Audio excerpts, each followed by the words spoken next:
एक home maker की life में इतने सारे काम होते हैं, फैमिली को देखना होता है, फेस्टिवल्स भी आते हैं और गेस्ट भी आते हैं तो उन्हें भी देखना है। और इन सब के साथ में आपके घर के डेली रूटीन के काम नहीं रुकते हैं।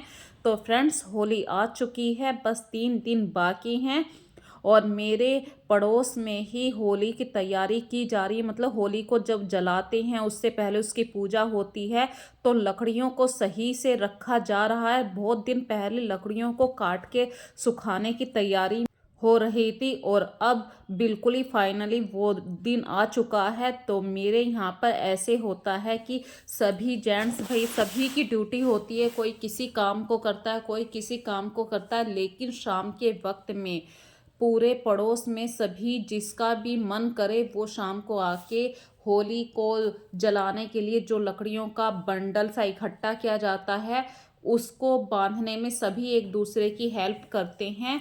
और इस तरीके से होली की तैयारियां जोरों शोरों से चल रही हैं हमारे यहाँ पे। तो फ्रेंड्स देखिए, सबसे पहले तो मैं आप सबका स्वागत करती हूँ अपने इस चैनल पर।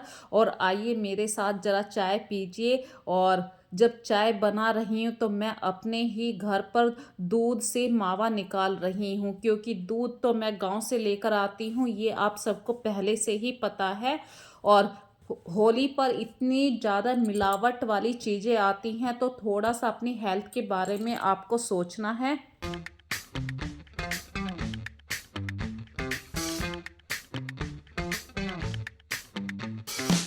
तो जब हम दूध से मावा निकालते हैं ये थोड़ा सा टाइम लेता है, तो इस बीच में चाय भी पी जा रही है, क्योंकि चाय के बिना तो देखिए मेरी शुरुआत भी नहीं होती है। हर काम से पहले ज़्यादातर मैं आप लोगों के साथ शेयर करती हूँ, मुझे चाय पीने का बहुत शौक है। और अब छोटा सा टिप्स आप लोगों के साथ शेयर कर रही हूँ। यदि आप चाहते हैं हमारा मावा बिल्कुल वाइट निकले तो गैस को फुल रखिए, गैस को किसी भी सूरत में आपको लो नहीं रखनी है। और जितनी तेज गैस पे आप मावा निकालेंगे, दूध को चलाते रहेंगे, उतना वाइट दूध का मावा निकलेगा। और मेरे यहाँ पे मैंने आपको ये कल के दूध की मावे की क्लिप दिखाई थी, जो आज का दूध आया है उसको मैं बॉईल करके रख दूंगी ताकि इस दूध से मलाई उतार सकूं। ये भी एक गृहस्थी का सबसे बड़ा नियम है। दूध सबके घर में आता है, लेकिन हम लेडीज अक्सर सोचा करते हैं कि जब दूध आया है तो उस पे से मलाई कैसे निकाली जाए। मलाई जब तक हम लेडीज नहीं निकालते हैं तो ऐसा लगता है कि आज हमने कुछ चीज़ छोड़ दी है।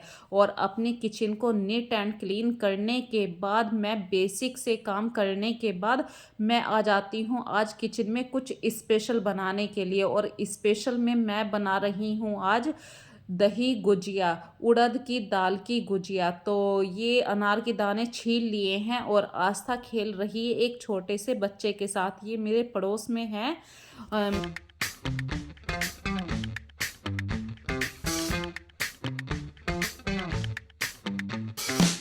तो आस्था इस बच्चे के साथ खेल रही है, क्योंकि भाई इसकी मम्मी और मैं हम दोनों छत पे जाके पापड़ बना रहे हैं। तो आस्था को मिल गया था एक खेलने वाला खिलौना सा, क्योंकि बच्चों को खिलाना आस्था को बहुत ज़्यादा पसंद है। तो आस्था को हम ये काम छोड़ के आ गए कि तुम बेटा इसे थोड़ी सी देर के लिए खिला लो बच्चे को। मैं और ये जो बच्चा अभी खेल रहा था उसकी दादी छत के ऊपर आके पापड़ बनाने लगे। वैसे तो छत के ऊपर पापड़ हम कम बनाते हैं, जो हमारे घर का फ्रंट वाला एरिया है वहाँ पर भी हम सुखा देते हैं, लेकिन आजकल वहाँ पे गाय ज़्यादा आ रही है और गाय फिर मतलब या तो एक आदमी को इनके पास हमेशा बैठना पड़ेगा जब तक ये नहीं सूखेगा। और ये एक दिन में नहीं सूखते हैं, पूरा एक दिन एक आदमी इस चीज़ के लिए बंध जाएगा। तो हमने यही सोचा कि छत के ऊपर बनाकर आते हैं पापड़, और पूरी टाइट तरीके से धूप भी लग जाएगी। तो पापड़ बनाने के काम में मैंने और दीदी ने एक दूसरे का साथ दिया और पापड़ बन गए मिनटों में। और ऊपर से नीचे आने के बाद मैंने बना दी फटाफट से रोटी। ये है घी के हाथ की रोटी, गर्मा गर्म घी के हाथ की रोटी, चटनी, दही और गुड़। ये एक सिंपल सा खाना है, क्योंकि जब हम इस तरीके से कोई भी काम करते हैं तो हमारा शरीर ज़्यादा थकने लगता है। होली के त्यौहार पे हमारे शरीर में इतनी एनर्जी नहीं होती कि हम सुबह शाम सब्जी बना सकें। तो मैंने आज सुबह के नाश्ते में नमक की रोटी घी के हाथ की बनाई है और घी के साथ चटनी के साथ खानी है वो। तो हस्बैंड के लिए भी वही दी थी आज चटनी रोटी, और उनके कपड़े प्रेस करने के लिए आ गई क्योंकि उन्हें अभी ऑफिस जाना है। और पापड़ बनाने का काम हमने सुबह सुबह निपटा दिया था। अब मैं अपनी तैयारी करूँगी दही गुजिया बनाने की।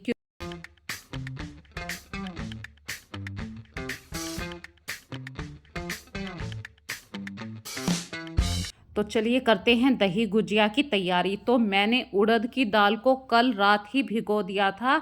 उसकी क्लिप तो मैं नहीं दिखा पाऊँगी क्योंकि माइंड से स्लिप हो गया था जोड़ने के लिए। तो ये बादाम ड्राई फ्रूट्स मैंने काट लिए हैं, और बादाम को आप हाफ शेप में काटिए। और ये जो उड़द की दाल है इसको आपको बिना पानी के बिल्कुल टाइट पीसना है मिक्सी में।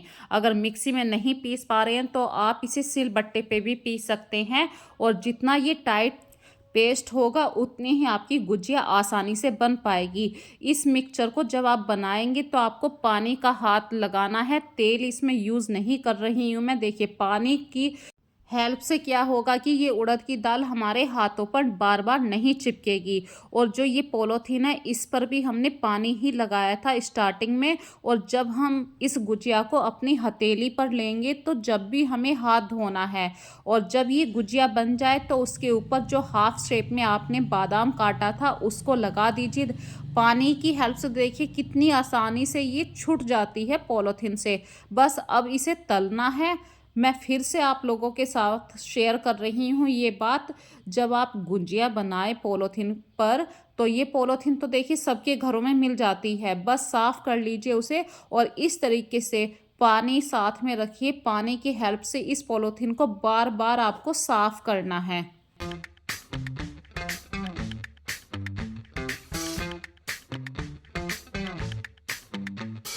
और जो फालतू पानी इधर उधर आपसे गिर जाता है आप उसे कपड़े से साफ कर दीजिए। एक चम्मच की हेल्प से जितना भी आपको बड़ी गुजिया लेनी है उतना चम्मच भर के दाल को आप पॉलीथीन के ऊपर रखिए। गोल गोल इसे उंगलियों की हेल्प से फैला लीजिए। ड्राई फ्रूट इसके अंदर रखना और पॉलीथीन को पलट दीजिए। जो ये गोल शेप है ये बिल्कुल हाफ हो जाएगी, और उंगली की हेल्प से इसे दबा दीजिए ताकि ड्राई फ्रूट बाहर ना आ जाए जब हम इसे तलेंगे। और फिर से आपको ड्राई फ्रूट जो बादाम है सबसे ऊपर लगा दीजिए, डेकोरेट कर दीजिए। पानी में हाथ धोइए, पानी की हेल्प से ये गुजिया आपके हाथ में नहीं चिपकेगी। ये देखिए आराम से इसे कढ़ाई में छोड़िए। और ये डीप फ्राई वाली कहानी है। यहाँ पर आपको गैस ना तेज रखनी है ना लो, मीडियम फ्लो में चलना है। और इनको गोल्डन ब्राउन तक होने तक नहीं भूनना है, बस येलो येलो सी हो जाएं। आपको देखने में ही पता चल जाएगी, जैसे ही आप गुजिया को डालेंगे वो अपने आप ऊपर आ जाएगी। और जब ऊपर आ जाएगी तो आपको उतार के अलग कर लेनी है क्योंकि ये गुजिया 2 बार तली जानी है। तो इस तरीके से आप डीप कढ़ाई लीजिए, एक एक गुजिया बनाइए और बार बार उसे तलिए। मैंने जितनी भी गुजिया को तला है सबको बाहर निकाल लिया है। अब ये सारी गुजिया फिर से एक बार फ्राई करनी है। इस बार भी आपको ज़्यादा इनको डार्क ब्राउन की तरफ को नहीं लेके जाना है, बस हल्का सा फिर से येलो करनी है। मतलब 5 मिनट के लिए आपको हाई फ्लेम पे दोबारा से इसको तलना है।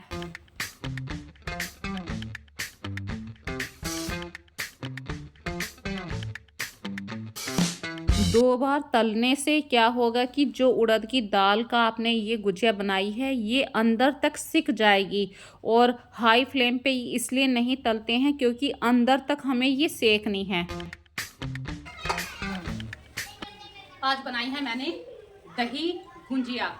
तो ये उड़द की दाल की थी और 2 बार मैंने इसको तला है। अब बस इसको पानी के अंदर आपको छोड़ना है। ये देखिए मैंने बाउल में पानी ले लिया है। इस बाउल के अंदर जब आप पानी भरेंगे आप हींग और काला नमक ये दोनों अपनी इच्छानुसार डाल सकते हैं, और पीली सरसों से हल्की सी खटास आती है। तो मेरे घर में अभी देखिए हींग ज़्यादा यूज़ हो चुकी है, हर चीज़ में हींग हो रही है, तो मैंने इसमें नहीं डाली है क्योंकि कार्तिक को थोड़ा सा स्मेल आती है, वो नहीं खाता है, इसलिए मैंने नहीं डाली है। ये ऑप्शनल है। तो जैसे दही बड़े को आप पानी में डालते हैं, ऐसे ही उड़द की दाल की ये जो गुंजिया हमने बनाई है, आप इन्हें पानी में डाल के रखिए।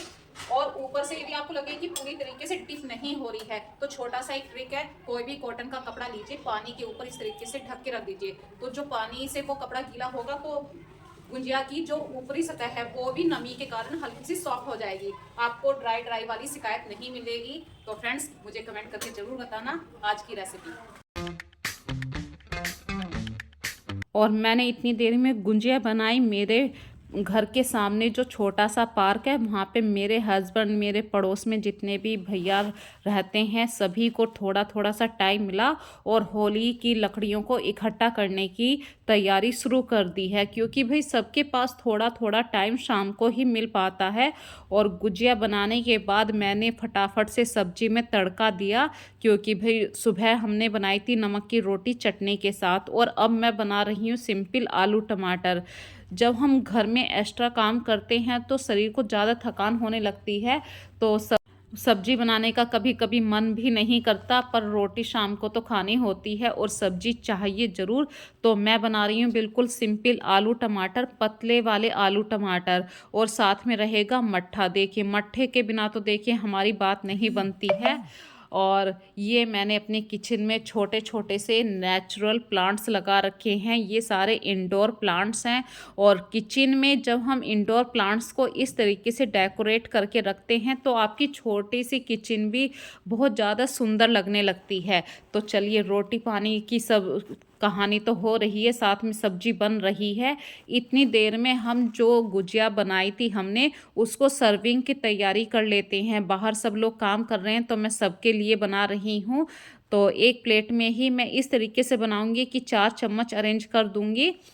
तो हमें सबसे पहले तो दही लेना है। जो आपके पास घर का बना हुआ दही हो, उसको अच्छी तरीके से फेंट लीजिए। ये गाढ़ा दही होता है।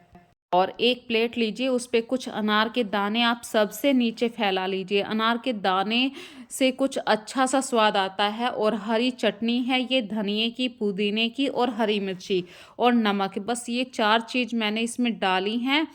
और अब डाल रहे हैं मीठी सोठ। मीठी सोठ की रेसिपी यदि आपको देखनी है, तो कल मैंने आप लोगों के साथ पापड़ी वाली वीडियो शेयर करी है। उसके अंदर मैंने जो सोठ बनाई है, पूरी वीडियो उसके अंदर है। अब आपको जो गुजिया आपने पानी के अंदर डाली थी, उसको दोनों हथेलियों के बीच में रख के अच्छी तरीके से निचोड़ लीजिए। और जो गुजिया हैं उसके ऊपर खूब सारा दही डालिए, क्योंकि दही से ही इस दही गुजिया में स्वाद आने वाला है। और जितना गाढ़ा दही होगा, उतनी ज़्यादा हमारी दही गुजिया में स्वाद आएगा। बस अब इसके ऊपर आपको फिर से अनार दाना डालना है, मीठी सौंठ डालनी है, खट्टी सौंठ फिर से डालनी है। और बाद में डालिए आप इस पे अमचूर पाउडर होता है, वो डालिए। चाट मसाला है तो चाट मसाला डालिए। यदि आप एक्स्ट्रा नमक मिर्च खाना पसंद करते हैं तो वो भी डाल सकते हैं। वैसे चाट मसाले के अंदर सब कुछ बिल्कुल डला हुआ होता है, तो मैं सिर्फ चाट मसाला डाल रही हूँ।